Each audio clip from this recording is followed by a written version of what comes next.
Buenos días, Señor. Un nuevo día que me regalas. Gracias con toda la fuerza de que soy capaz. Gracias por este nuevo amanecer. Gracias por este nuevo empezar. Gracias por tu presencia que me acompañará en toda la jornada. Quiero comenzar este nuevo día con entusiasmo, con alegría reestrenada, con ilusión nueva. Me da seguridad el saber de que tú estás a mi lado, en mi familia, en mis amigos, en la gente con la que me voy a encontrar, en mi propia persona. Te ofrezco mi trabajo de este día, que mi esfuerzo sea fecundo, sirva para la felicidad de los demás y me ayude a encontrar mi propia paz. Que con mi trabajo mi día sea un pedacito del mundo que busco y sueño. Ayúdame a llenarlo de entrega y amor.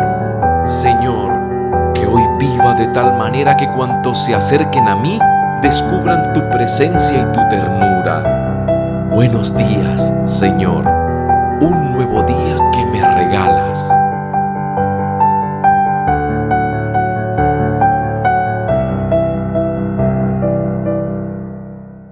Los saludo con mucho cariño en esta mañana, enamorado del Señor y trabajando con pasión por Él y también por la iglesia y por el reino de Dios. En comunión con la iglesia, que es lo que cuenta. Como dice el Papa Francisco, los carismas y los dones del Espíritu Santo producen verdaderos frutos si se mantienen y tienen durabilidad si están en comunión con la iglesia. En el día de hoy tomamos el Evangelio de San Lucas en el capítulo 12, versos 39 al 48. En aquel tiempo dijo Jesús a sus discípulos: comprendan que si supiera el dueño de casa a qué hora viene el ladrón, velaría y no le dejaría abrir un boquete en casa. Lo mismo ustedes, estén preparados, porque a la hora que menos piensen, viene el Hijo del Hombre. Pedro le dijo: Señor, ¿dices esta parábola por nosotros o por todos? Y el Señor le dijo: ¿quién es el administrador fiel y prudente a quien el Señor pondrá al frente de su servidumbre para que reparta la ración de alimento a sus horas? Bienaventurado aquel criado a quien su Señor al llegar lo encuentra portándose así. En verdad les digo que lo pondrá al frente de todos sus bienes. Pero si aquel criado dijere para sus adentros: mi señor tarda en llegar, y empieza a pegarle a los criados y a las criadas, a comer y beber y emborracharse, vendrá el señor de ese criado el día que no espera y a la hora que no sabe, y lo castigará con rigor y le hará compartir la suerte de los que no son fieles. El criado que, conociendo la voluntad de su señor, no se prepara ni obra de acuerdo con su voluntad, recibirá muchos azotes. Pero el que, sin conocer la voluntad de su señor, ha hecho algo digno de azotes, recibirá menos. Al que mucho se le dio, mucho se le reclamará. Al que mucho se le confió, más aún se le pedirá. Palabra del Señor. Gloria a ti, Señor Jesús.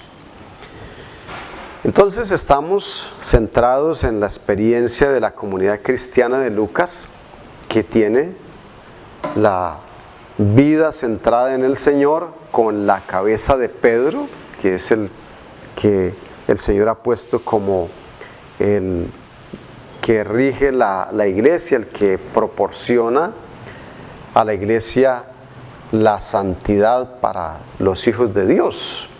El responsable de la iglesia, en este caso acá, de la comunidad de Lucas, es Pedro, y también los presbíteros que estaban al frente de cada comunidad cristiana. Pedro recibe el encargo del Señor de santificar a la iglesia. Él debe santificarla, llevándole la palabra a la iglesia y iluminando a la iglesia con la palabra del Señor, guiándola como el pastor verdadero, poniendo a Cristo al frente de la iglesia en la dimensión de la palabra. Cristo es ese profeta. Y también Pedro debe ayudar a santificar la iglesia con los sacramentos y a formar la comunidad cristiana.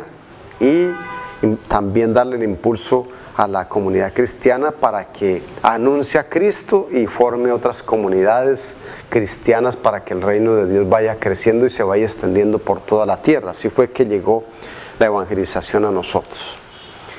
Y en el fondo también está otra vez la responsabilidad que se tiene, porque la comunidad cristiana que ha vivido la experiencia de Jesús vivo no puede actuar como los judíos, como habla el Señor en el capítulo 9 del Evangelio de San Juan, en los versos 40 y 41, cuando se está en el pasaje del ciego de nacimiento y le preguntan los judíos si también ellos son ciegos. Entonces Jesús le dice: si ustedes fueran ciegos no tendrían culpa, porque ellos conocían muy bien la Sagrada Escritura y sabían que en Jesús se estaba manifestando toda la virtud de la presencia del reino.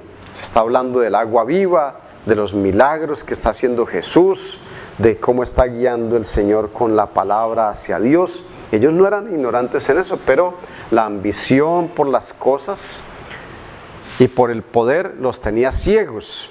Y entonces ellos son responsables de no acoger el reino de Dios en Jesús. Ahora la comunidad cristiana no puede actuar como los judíos.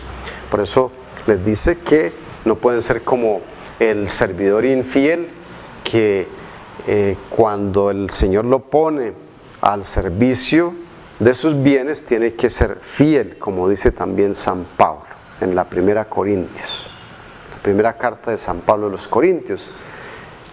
Lo que se le pide a un administrador es que sea fiel, sirviendo en las cosas sagradas del Señor y administrando los bienes del Señor. Así somos nosotros también. Y la iglesia es administradora y también responsable de lo que ha recibido, del depósito de la fe. Por eso estamos permanentemente anunciando a Cristo y ayudando a dar vida a la iglesia, santificando la iglesia, guiando la iglesia y formando la comunidad cristiana. Bien, queridos hermanos, entonces con la bendición del Señor nos despedimos por este día. La bendición de Dios Padre, Hijo y Espíritu Santo descienda sobre ustedes y los acompañe siempre. Amén.